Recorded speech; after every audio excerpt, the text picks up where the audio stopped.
Hey, it's Guy here from Guy.Adventures, and we are finishing our Chislehurst Rumble Adventure Inspirational Creation event.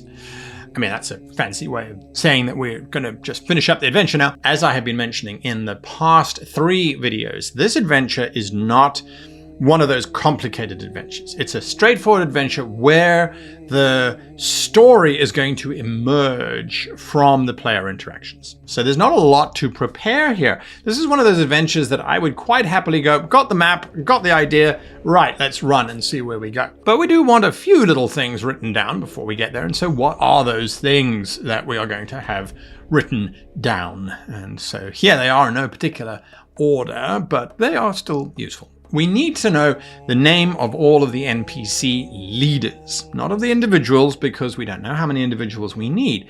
Maybe it's 5, maybe it's 10, maybe it's 20, doesn't matter. Maybe there's 50 goblins. We're not going to name all of them, but we need to know the name of the leadership. And generally speaking, you'll need the leader, you'll need a second in charge, and you'll need like a champion.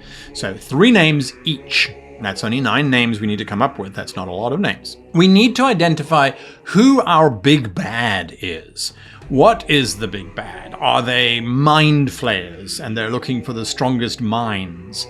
It doesn't strike me as being mind flayery. Are these vampires looking for the strongest blood? Again, overly complicated. Why bring all of these people here? No, this strikes me as something more along the lines of a twisted or demented angel or divine being who is looking for the very best in sentient species. Who are the ones who rise above the have, need, or want cycle? Who step above that and find diplomatic solutions? Who find combat solutions? Is the combat the only way to get around it? I feel that this could be a conclave of angels who have got together, have perverted their own sense of what the future should look like. Should they annihilate all of the species and start again? I feel like it is a contest that could easily be run by 4 angels. That gives them the whole purview in terms of having the power to create this space and to be able to pull people to this space. And I think it twists it up nicely. So do our players need to know that they're angels? Sure, let them find out that they've got wings. Let them try and appeal to their better nature. The angels will simply state, prove that you are worthy of our love and care and attention. And then you will be released. Fail to do so and you will be dismissed as one of the species that will be culled. Wow! Now the adventure has gone from an insignificant event to judgment for the entire species and planet. I love it. I mean, it's great. It's wonderful. These 4 crazy angels. Where are the angels? They're not here. That's not the adventure. The adventure is getting out of here. What is important is that they're unassailable. They can't be touched. But once the PCs get out of here, well, that's a different story altogether. So we've now got our major NPCs. We've got our big bad, who's not really a big bad. Where's the conflict going to come from? Well, the NPCs have to be intractable in their positioning. And so what that means is you as the GM are going to have to run a fine line. The PCs go to the elves and are trying to appeal to their logic, saying, if we work together, we can overcome this. They can go to the orcs, and the orcs can, again, if you appeal to reason, there's no logical reason why they shouldn't respond, except that you start to create these animosities. The orcs, I will not work with that steam-loving dwarf. They have forsaken nature and are attempting to pervert everything to their ironclad dominion. That's one really good reason, right? But again, if the PCs say, well, we can prove that if we work together, they'll let us out. You've got to keep that antagonistic force going. What that means is you might get the leaders going, all right, we'll sit around your table with those elves and those stinking orcs. We'll hear your proposal. And then having another dwarf, one of the NPCs, try and assassinate the orcish leader, as they took it as an opportunity to make a big step forward in destroying those orcs once and for all. So the tension, the strife, the difficulty you as the GM will have to react to based on what the players are doing. If the players just go in there and they try and beat everyone to death, well, that's fine. They're just throw in some monsters, give them some big stats, and you're done. Then it's just a combat pit. And at the end of it, you get out of it and you go, well, there we go. My players are murder hobos, and that's just the world that I live in. On the other hand, if the players start negotiating, they start trying to figure out stuff, that's really cool. Now, you've also got to put the pressure on that these contests only happen once a month, and that the angels are only contactable once a month. And what that then does is that then puts on the food pressure, the water pressure, all of that kind of stuff. It's like, okay, well, yeah, everyone's agreed to work together, but no one's trading food, and that's not part of the negotiations. Oh, and PCs, yeah, don't have any food.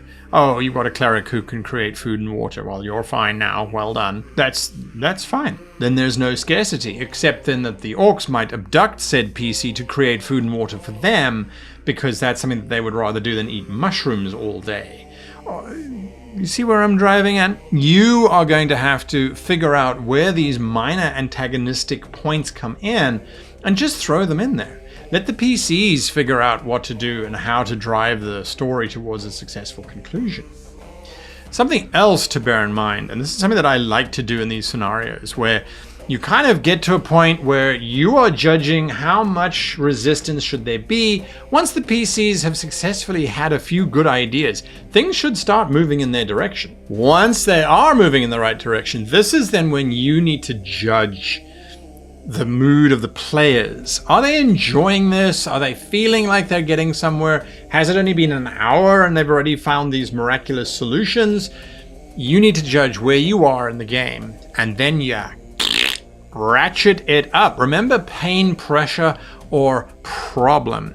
Pain, pressure, or problem is a concept that you go, well, inflict more pain, increase the pressure, or create a problem. All of that heightens tension. So we already have a tense environment. If the PCs have started to deflate that, we then need to add in one of the 3 Ps.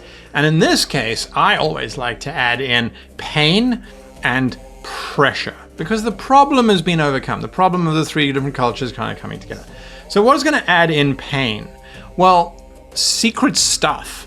The orcs actually have a cave troll that they have been using in the background, and now they decide to release it as a final vengeance. Or it just escapes and goes on a rampage, ruining everything that the PCs have set in place. The elves have a spell which they have been secretly using this entire time, where they stop time for 18 seconds and use those 18 seconds very carefully. If that's discovered, well, this is going to cause a lot of problematic issues for the PCs, which could result in pain, especially if the elves are now trying to prevent the PCs from revealing the fact that they have this time stop spell. What if the dwarves have a mechanical suit, like an Iron Man costume of sorts, that can just deal out a lot of damage? And like the cave troll going berserk, what if the suit malfunctions, right? So that would be pain. In terms of pressure or problems, the angels could appear and say, we have noticed that there has been a lack of movement. We're going to increase things. The water will now stop. Even if the party's got a cleric who can create food and water, guess what? The other 3 groups don't have one. So once again, that need is pushed up, that drive for, oh, well, we need 500 gallons of water a day. You can't make that, sorry. Right? So you got to look at the pressure from that perspective. What if the dwarves actually have a mining machine and they are so close to mining out of this thing? They've been tunneling for weeks and weeks, and they think they're near a breakthrough because the ground is getting soggy, and that could indicate, well, what if they're just digging into an ocean? Or what if they're digging to the edge of the demi-plane that these angels have created, and they're all going to get sucked out into the vacuum of space? These are some cool things that you can throw in, but, and here's the key, is that you keep these in your back pocket for when you need to up the ante, when you need to up the level. And you might not need to. There might be so much contention already going around just on the 3 cultures and the PCs doing PC stuff that it never needs to come to the fore. So that's why this is one of those adventures where I'm like, yeah, you could write it out formally, but I feel that you don't need that. You just need to sit back, relax, and watch what happens, because it's going to create its own kind of chaos. Now, obviously, you need the stats for the creatures and the NPCs and things, but that's going to depend on the level of the characters that you are involving. This is one of those adventures where you can have very high-level characters and very low-level characters. The high-level characters are thwarted because the entire demi-plane has an anti-magic field around it that prevents teleportation magic or planar travel. It doesn't prevent normal magic. Things like that. So there you go. Next week is an important week for us because I'm hopefully going to be revealing to you. Hopefully. And if it doesn't happen, it's because I'm stuck at D&D in a castle having an absolutely amazing time with some wonderful, wonderful players. So I'm sorry, but not sorry. But I have had something 3D printed for D&D in a castle that, well, let's just say when I commissioned the printer, they went, this is going to be big. This is going to be like really big, like big.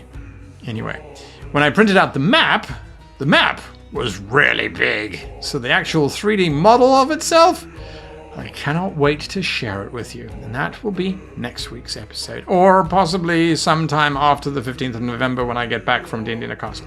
Either way, you will see it, I will be back, and until then, I wish you and yours the happiest of adventure creation.